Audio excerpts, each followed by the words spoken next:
Assalamualaikum warahmatullahi wabarakatuh. Semangat pagi, salam sukses untuk sahabat leader dimanapun Anda berada. Berjumpa lagi dengan saya, Angga Kristiawan, dan pada kali ini saya ingin sharing tentang tema pengembangan diri, self development untuk sahabat-sahabat semuanya agar bisa menjadi pribadi yang lebih baik dari sebelumnya.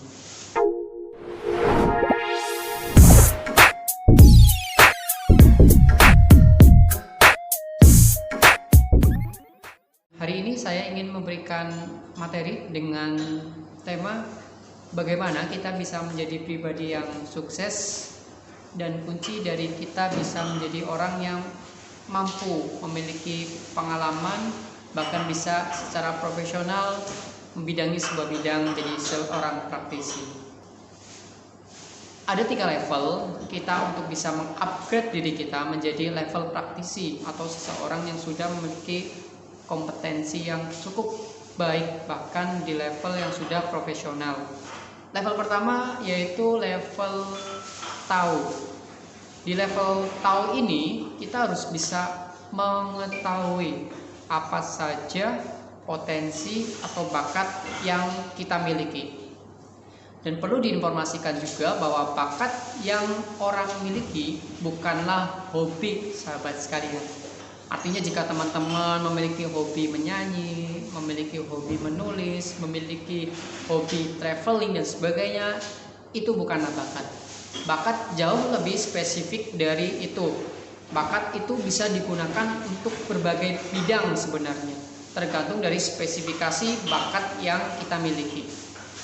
Untuk mengetahui bakat kita, saya akan berikan link khusus untuk sahabat semua. Silakan teman-teman semuanya bisa klik di www.temubakat.com untuk bisa mengecek apa sih bakat yang kita miliki. Teman-teman akan mendapatkan 7 potensi atau 7 bakat terkuat yang teman-teman miliki.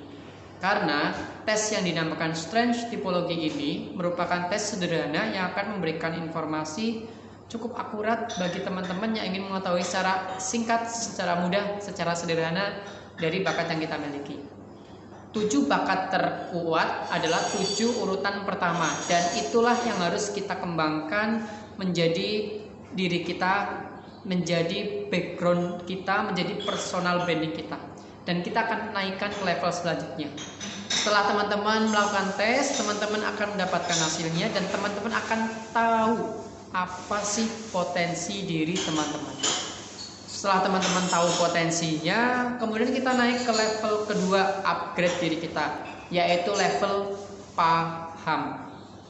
Di level paham ini teman-teman perlu melakukan sebuah proyeksi antara informasi potensi yang sudah didapatkan dengan keseharian kita di sekitar kita. Mulai dari urusan sekolah kita, urusan kuliah kita, urusan pekerjaan kita bagi yang sudah bekerja, atau mungkin urusan-urusan keluarga dan sebagainya. Apakah sudah betul? Coba dikaitkan, coba disangkut pautkan antara 7 kekuatan potensi terkuat kita dengan kegiatan keseharian kita.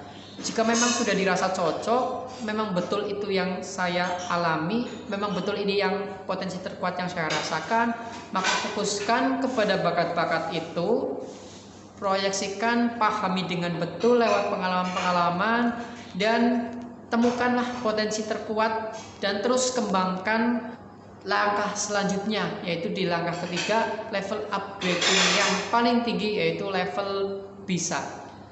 Di level bisa ini, seseorang kalau mau bisa melakukan bakatnya, bisa menjadikan bakatnya sebagai sebuah kekuatan yang luar biasa, maka harus bisa melakukan yang namanya praktek.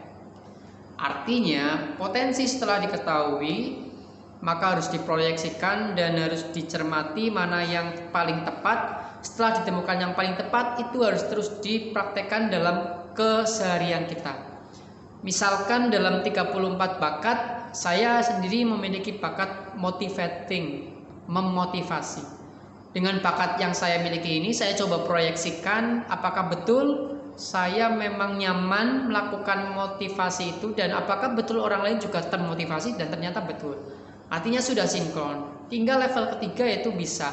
agar saya bisa betul-betul memanfaatkan bakat saya menjadi personal branding saya, menjadi kekuatan utama saya, maka saya terus melakukan praktek-praktek motivasi, baik secara sederhana melalui story-story di sosial media saya, melalui unggahan-unggahan di konten-konten saya, atau bahkan melalui training-training yang saya lakukan, baik secara virtual atau secara langsung. Dengan begitu saya akan terus melaksanakan praktek-praktek dari potensi-potensi yang saya miliki.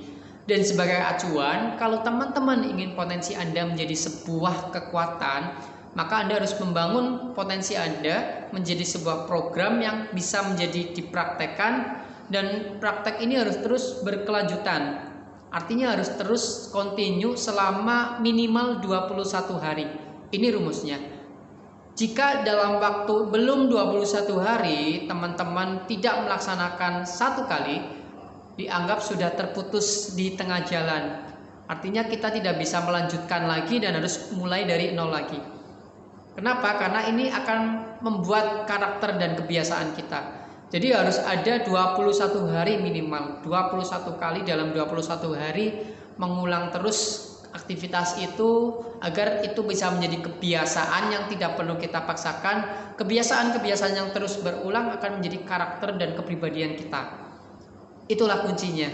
Dan kemudian agar bisa menjadi seorang praktisi di bidang tersebut sesuai potensi yang kita miliki, kita harus melewati yang namanya 10.000 jam terbang. Ya, 10,000 hour. Jadi teman-teman kalau ingin menjadi praktisi, menjadi seorang yang memiliki pengalaman yang cukup untuk bisa sharing banyak hal tentang bidang tersebut, cobalah lewati 10.000 jam terbang. Baik dalam hal praktek, dalam hal pembelajaran, dalam hal apapun di bidang tersebut. Di manapun Anda berada. Baik misalkan Anda pada saat di kampus sebagai seorang mahasiswa, level mahasiswa Anda mempraktekkan potensi itu dalam sebuah kegiatan secara rutin, atau Anda pada saat menjadi seorang pengurus organisasi Anda mempraktekkan hal itu juga secara rutin, atau nanti di level yang lebih tinggi Anda sebagai seorang profesional yang harus mempraktekkan program-program itu secara berkelanjutan dan bisa menjadi sebuah karakter. Artinya setelah Anda bisa melewati 10.000 jam kerja, maka Anda akan memiliki cukup pengalaman untuk bisa sharing.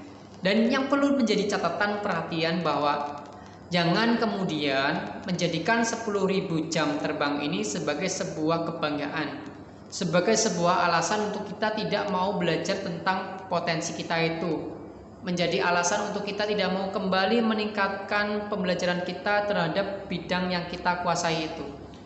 Jangan merasa kita sudah menjadi buah yang matang, karena buah yang matang hanya tinggal menunggu busuk dan jatuhnya saja. Teruslah menjadi buah yang belum matang, sehingga teman-teman akan terus berproses untuk menjadi pribadi yang jauh lebih matang dari sebelumnya. Dan itulah 3 level upgrading diri kita. Kunci pertama, ketahuilah potensi diri kita. Kunci kedua, pahamilah potensi diri kita yang diproyeksikan dengan kegiatan keseharian kita. Kunci yang ketiga, jadilah orang yang bisa dengan cara melakukan praktek-praktek secara berkelanjutan dan rutin sampai tembus 10.000 jam terbang Anda. Setelah itu, Anda akan merasakan secara pribadi bahwa kekuatan potensi Anda akan menjadi sebuah dampak yang luar biasa, baik untuk personal branding Anda atau bahkan untuk masyarakat di sekitar Anda. Kenapa? Karena setiap bakat yang Anda miliki akan bisa memberikan dampak yang sangat positif bagi sekitar kita jika kita mampu memberdayakannya dengan baik. Terima kasih. Itu yang bisa saya sharingkan pada sesi kali ini. Di sesi lain saya akan sharingkan tentang konten-konten pengembangan diri, dan semoga bisa memberikan manfaat, inspirasi, dan memotivasi Anda untuk menjadi pribadi leader yang lebih hebat dari sebelumnya. Salam dari saya, jadilah leader yang terus selalu berkarya, membangun, mewujudkan, memajukan bangsa kita tercinta Indonesia. Salam leader. Sampai jumpa di video saya selanjutnya.